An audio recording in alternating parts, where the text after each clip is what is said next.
Hello, in this video we're going to begin to look at the components and the structures of the various aspects of photosynthesis. So let's not waste any of your time, let's get right to it.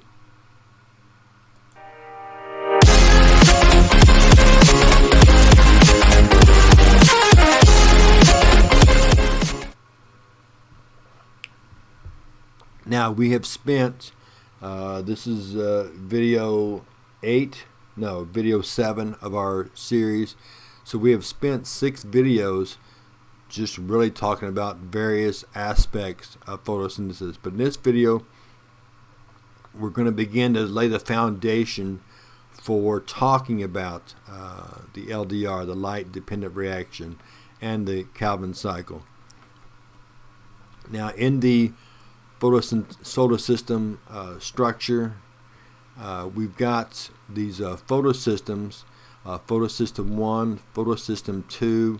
They are the main aspects of the light dependent reaction. And in a similar way, you can think about them like a satellite dish that you see over on in the diagram over to the far edge there.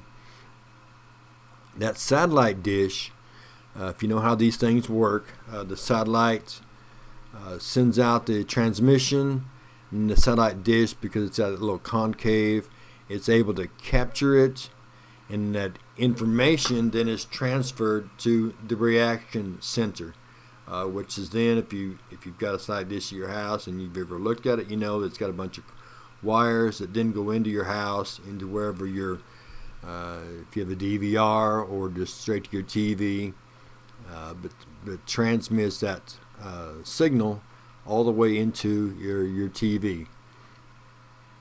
Well, the photosystems work in a very similar manner. Okay, you've got the antenna complex, the area that receives the light energy from the sun and absorbs it. Okay, and then it funnels it down to the reaction center, where that energy then is used to energize the electron. So we're going to talk about it here, but once we're in class, we'll also look at a little simulation to showcase that as well. But it's the idea of receiving the light energy, absorbing it, funneling it, okay, and then using it to energize the electrons. The antenna complex is filled with those chlorophyll molecules, or those pigment molecules, whether it's chlorophyll A, chlorophyll B, the B carotene, absorbing that energy, okay, and passing it along until the electron has enough energy to where it actually leaps out. Okay, but when you think about that, those pigments absorbing the energy, and then they pass it along, they funnel it along for just a comical reasons. If you think about a mosh pit, when they put somebody up on top of the crowd and they pass them around person to person, at any given time 3 or 4 people may have their hands on the person, but they're moving them around above everybody's head. It's similar in nature. We're passing the energy along from molecule to molecule, making its way to the reaction center.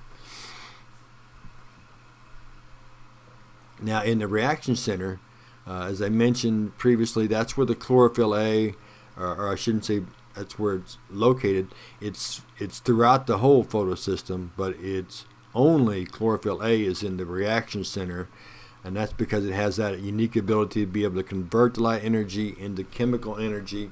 It's the only one that can do that. So it's there by the electron. But again, the energy is being funneled to try to charge up that electron to where eventually it will get enough energy that it can actually leap out of the photosystem and move to that next step in photosynthesis. And based on if it's photosystem 1 or photosystem 2, where that next step is. But we'll showcase that at a later time.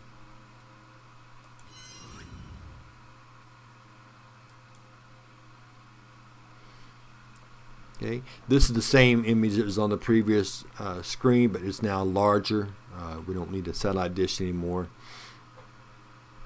But let's talk about this antenna complex and how it works. It's the idea of absorbing that light energy. Okay, and you can see the yellow, follow the yellow arrows.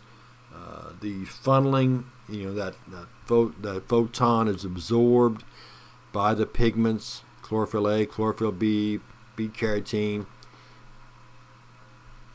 and then that energy is passed along, okay, funneled along into where the electron is. And once it has enough energy, as I mentioned, it actually leaves and then is accepted by a primary electron acceptor, as you can see there. And that, of course, you're going to find is NADP. What you want to remember, though, is that even though we're focusing on the electron, okay, there's H's involved as well. Something else we'll talk about later on is that you can see kind of in the middle at the bottom of that diagram that water supplies those electrons, but we'll talk about that. But again, it's the process of funneling the energy to where the electron has enough energy, it can leap out. But again, we'll look at, once we get to the LDR, the light dependent reaction videos, we will showcase that heavily.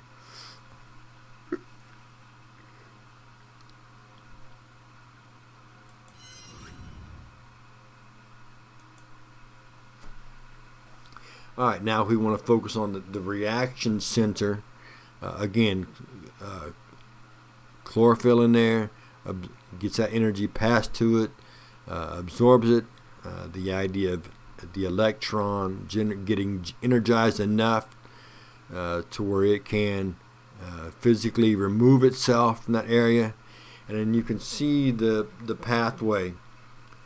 The large protein on the far left, that's photosystem 2. Again, you can see the water down below there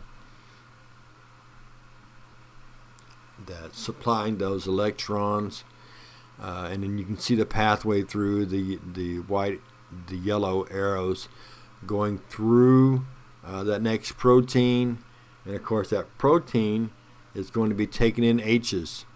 And those H's are going to be funneled down to the ATP synthase, just like in the electron transport chain. So that electron leaves photosystem 2, travels through the membrane pathway there, and enters photosystem 1.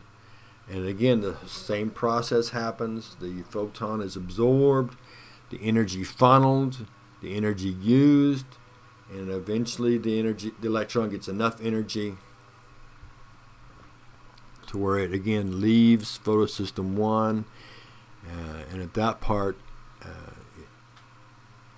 is accepted by an electron or an energy carrier, and then moved on to the Calvin cycle.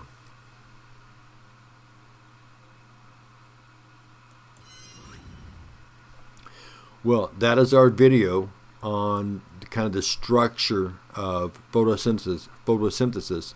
When we come back next time, we'll spend time looking at the light dependent reaction. So we'll see you then.